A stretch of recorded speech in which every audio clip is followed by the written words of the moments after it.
Hey guys, welcome back to my channel. Today I'm gonna explain you about metals and non-metals. Metals and non-metals are two broad categories of elements that differ in their physical and chemical properties. Metals. I'm gonna tell you the physical properties of metals now. The first property, metals are good conductors of heat and electricity. The second property, metals are really malleable, which means they can be hammered into thin sheets, and also ductile, which means they can be drawn into thin wires. And the third property is metals are lustrous, which means they have a shiny appearance. They also have high melting and boiling points. Metals usually are solid at room temperature. Exceptions are mercury, which is a liquid but a metal.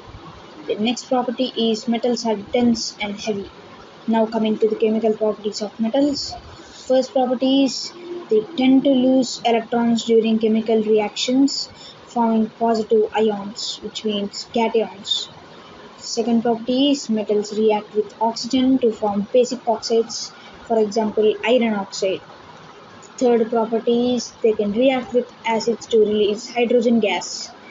The fourth property is generally metals are really good reducing agents, for example iron, copper, aluminium, gold and silver.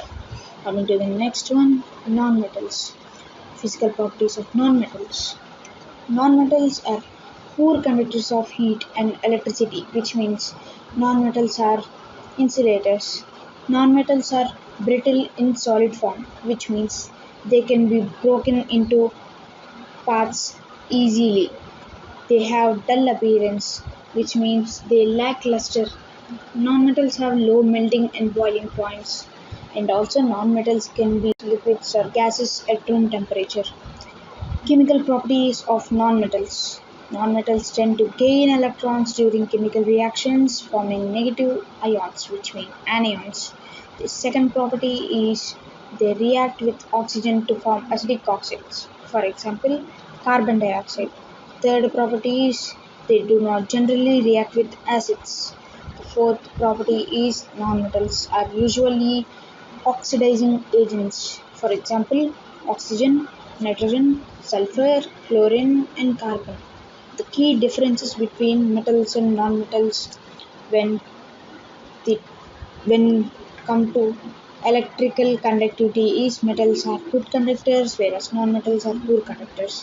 When comes to the appearance, metals are shiny and nonmetals are dull.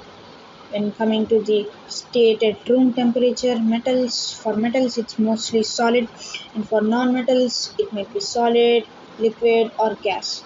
Coming to the melting or boiling points, metals have high melting or boiling points whereas non-metals have low melting and boiling points. When coming to the malleability property, metals are really malleable and ductile whereas non-metals are brittle except in gases. Chemical behavior of metals is they lose electrons, they get oxidized, and for nonmetals, they gain electrons that participate in reduction. Understanding these differences helps in determining the applications and uses of metals and nonmetals in various industries, from construction and electronics to medicine and environmental technologies. Thanks for watching this video. If you want more explanations to the questions, comment down below the questions which you want me to answer. Thank you.